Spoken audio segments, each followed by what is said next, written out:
মিথ্যে মামলা চাপানোর অভিযোগ, প্রতিবাদে থানার সামনে একযোগে বিক্ষোভে বিজেপি আর কংগ্রেস। এমন ছবি কার্যত নজিরবিহীন। পুলিশ বিক্ষোভকারীর ধস্তাধস্তি, পথ অবরোধ, তুলকালাম কাণ্ড উত্তর দিনাজপুরের গোয়ালপুকুরে।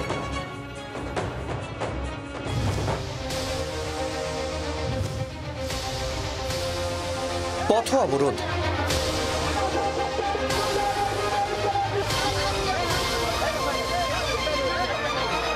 পুলিশ বিক্ষোভকারী ধস্তাধস্তি।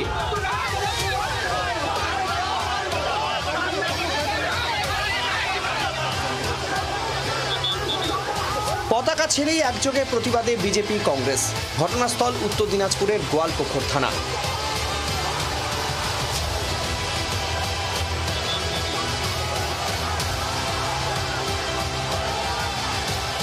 ছমাস আগে গোয়ালপুকুরের গোয়াবাড়ির চেইনপুর গ্রামে জমি বিবাদ ঘিরে সংঘর্ষে মৃত্যু হয়েছিল আনোয়ারুল হক নামে এক ব্যক্তির। সেই মামলায় পুলিশ নিহতের পরিবারের সদস্যদের ওপর মিথ্যা মামলা দেয় বলে অভিযোগ। প্রতিবাদে ওই পরিবারের সদস্যদের নিয়ে মঙ্গলবার গোয়ালপুকুর থানায় যান বিজেপি নেতা গোলাম সরওয়ার। সে সময় নিহতদের পরিবারের ওপর পুলিশ লাঠি চালায় বলে অভিযোগ। পুলিশের মারে জখম হন সেই পরিবারের কয়েকজন।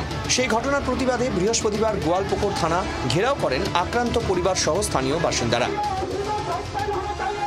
থানার সামনে ব্যাপক উত্তেজনা তৈরি হয়। ধস্তাধস্তি হয় পুলিশ বিক্ষোভকারীদের মধ্যে। থানার আইসিকে বদলির দাবিতে সরব হন বিক্ষোভকারীরা। जब तक इस आईसी को यहाँ से ट्रांसफर नहीं कर देगा, इसका नौकरी खत्म करने का हम अपील करते हैं।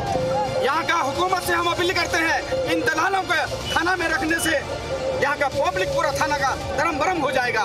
यहाँ का आम जनता, किसान मजदूर इंसाफ नहीं पाएगा।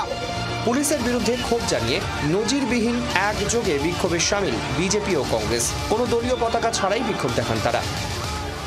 অভিযোগের জন্য আমাকে ছিলাম যে এগুলো লোককে কেন আরোপি করলেন, যারা বাড়িতে মৃত্যু মার্ডার তাদেরকে আরোপি, সেইগুলো বিচারের জন্য গেছিলাম থানা আমরা।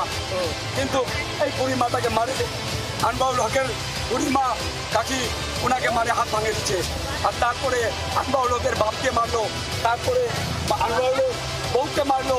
আইসি এখানকার টিএমসি হয়ে কাজ করছে, যেটা আমরা মানে নিতে পারবো না। আইসি আম জনগণকে, মা বহিনকে মারে মাটার দেখেন হাত ভেঙে দিয়েছে, তাহলে এটা আমরা বরদাস্ত করতে পারবো না। সেটার জন্য আজকে থানা ঘেরাও করেছি আর রাস্তাও অবরোধ করেছি। গোয়ালপুকুর থানার সামনে প্রায় 4 ঘন্টা বিক্ষোভ অবরোধ চলে। বিকেলে পুলিশের শীর্ষ কর্তাদের আশ্বাসে অবরোধ উঠে যায়। তবে বিজেপি কংগ্রেসের একযোগে প্রতিবাদ কি 26-এর আগে নতুন সমীকরণের ইঙ্গিত? প্রশ্ন কিন্তু উকি দিচ্ছে। উত্তর দিনাজপুরের গোয়ালপুকুর থেকে ভবানন্দ সিংহের রিপোর্ট, জি24 ঘন্টা। বাংলার আওয়াজ, বাঙালির আবেগ, জি24 ঘন্টা।